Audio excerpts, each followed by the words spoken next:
Ya, dan kalau lihat lagi ya nih ya, kalau kita lihat lagi ini bagaimana dengan sekarang gitu, dengan era AI ini. Kalau tadi kita lihat banyak ya, dulu banyak konten kreator gitu, tapi apakah sekarang apa yang bisa dibantu dengan AI oleh konten kreator gitu. Jadi sekarang tuh kelebihan dari konten kreator tuh dia punya asisten gitu, bukan hanya temannya yang sesama konten kreator atau YouTube, tapi juga ada AI gitu. Dan kalau kita lihat di sini ada 3 poin sebenarnya, dan sebenarnya bisa lebih dari ini, tapi kita lihat kalau AI itu membantu konten dalam banyak hal, seperti yang tadi kita sudah sebut gitu.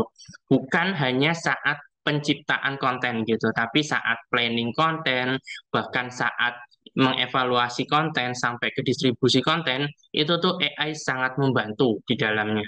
Lalu yang pasti kalau dalam segi produksi itu akan meningkat. Kenapa? Karena dari ide-ide yang sudah kita motori. Kenapa saya bilang kita motori? Karena tetap manusia adalah motor penggerak awal gitu dari konten kreator ini. Bagaimana kita bukan hanya making decision, membuat keputusan apakah ini diterima atau enggak, tapi kita juga yang memberikan kepada AI guideline-nya gitu, seperti apa konten yang kita mau, apa tujuan kontennya dan lain sebagainya. Ini akan meningkatkan produksi. Dan yang ketiga, itu pasti akan lebih berkualitas dengan syarat itu sudah disesuaikan. Yang kalau tadi ya, kalau dalam konteks kekristenan, yaitu back to Bible, dan juga tujuannya adalah untuk edukasi gitu. Dan ini adalah prinsip yang kita juga sama-sama lakukan gitu, di mana AI itu menjadi co atau asisten kita, atau eh, ya bukan hanya sebagai pengumpul informasi, tapi juga bisa memberikan feedback gitu. Di sini ada coworker, co-writer, dan co-editor. Dan di sini pasti di dalam siklus tadi pembuatan konten ini ada ya. Jadi worker itu terkait dengan SDM yang pasti, di mana kita ada dapat tambahan satu teman teman bisa dibilang teman gitu kerja. ya, satu teman kerja gitu, yaitu AI yang bisa bukan hanya brainstorming tapi juga sharing. Dan dia sebagai co-writer gitu, dalam menyusunnya, dalam menulis, bahkan merangkum konten, dia sangat baik gitu. AI sangat baik. Dan yang ketiga, dia bisa juga menjadi editor lagi-lagi terkait misalkan kita ada typo gitu, atau kita misalkan tidak sesuai dengan konteks atau audiens yang kita inginkan, itu dia bisa memberikan saran. Ya, terus kemudian kita ingat lagi ya memang AI sebagai ini sebagai penolong ya itu. Jadi memang tidak bisa menggunakan hasil dari AI itu secara as is.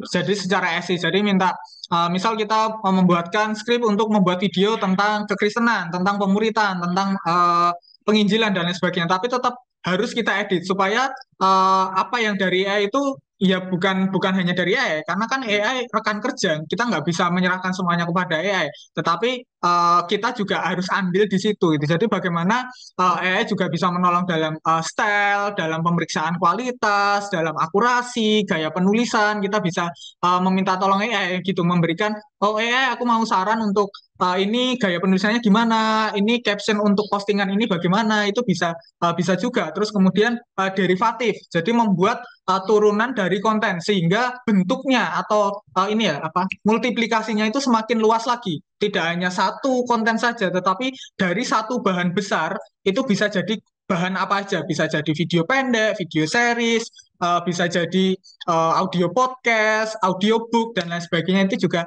AI bisa membuat memberikan saran multiplikasi atau saran derivatif. Terus kemudian ada detail-detail kecil kayak seperti tagging dan lain sebagainya. Terus kemudian bagaimana secara spesifik ya konten itu komponennya. Jadi komponen-komponen dalam konten itu seperti apa sampai siap didistribusikan seperti itu.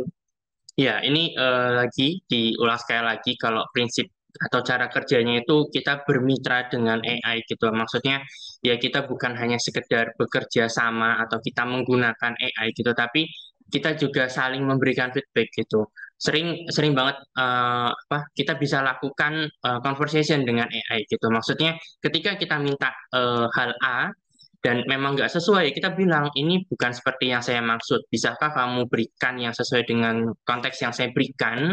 Kalau misalkan kurang jelas, nanti AI akan berikan, oh, apakah yang Anda maksud A atau B gitu. Nah, nanti kita ya benar-benar akan ya kayak misalkan saya bincang-bincang dengan Nehe ya, gimana nih ada masukan atau enggak dan lain sebagainya. Jadi itu ya Bapak Ibu. Jadi bukan hanya AI sekarang bukan hanya sekedar memberikan atau menyajikan informasi atau data, tapi juga dia bisa memberikan feedback, dia juga bisa bahkan sampai membantu dalam mendesain gitu. Pernah apa nih ya, Paskah gitu, jadi buat satu infografik dan itu bukan hanya dia direkomendasikan oleh AI dari segi isinya, sorry, dari segi teks-teksnya, tapi bahkan dari segi warnanya. Oh, Pasca itu biasanya warna ungu dan spesifik terkadang gitu. Apa namanya heksanya itu, color heksanya. Jadi misalkan dia FF apa gitu dan lain sebagainya itu dia bisa memberikan suggestion gitu. Bahkan dari sekarang malah sudah berkembang gitu dari apa sudah jadi multimodal di mana kita bisa memberikan atau memasukkan gambar lalu AI bisa mengoreksi gitu. Oh, ini warnanya terlalu cerah, ini warnanya kurang pas dan lain sebagainya gitu. Jadi ini prinsip yang biasa dilakukan dan kita apa bersama-sama dengan AI gitu. Jadi AI bisa ini ya Mas ya, jadi teman brainstorming juga ya. Ya, Ya, betul. teman brainstorming kita diskusi sama AI nanti Hmm, kira-kira baiknya seperti apa dan AI bisa sangat menolong ketika memang benar-benar bisa menggunakan AI dengan baik dan benar. ya. Ya, itu penting banget ya, karena ketika kita bekerja dengan AI, memang harus mikir. Tuh, banyak orang pikir Hmm, nggak usah mikir, padahal kebalikannya ya. Kalau aku lihat dari tadi beberapa penjelasan dari Nehi dan Tian, itu kita benar-benar harus involve, bahkan kita yang yes. harus planning, making plan gitu ya, untuk AI-nya itu bisa membantu kita. Ya, saya mikir kunci itu tidak dalam kata AI, tetapi dalam dua huruf CO, ho. Dan kalau itu bersama, kalau itu betul hanya kemitraan, tetapi bilang sehati sepikir, termasuk dengan AI, tapi lebih Hmm, penting termasuk tim. Saya lihat orang yang paling sedih dan hasil paling tragis itu orang yang content creator sendiri. Udah nggak Karena zamannya ya, Pak. tidak zaman itu, tetapi kalau itu betul ho atau team creator, and AI ada bagian dari tim, wah hebat.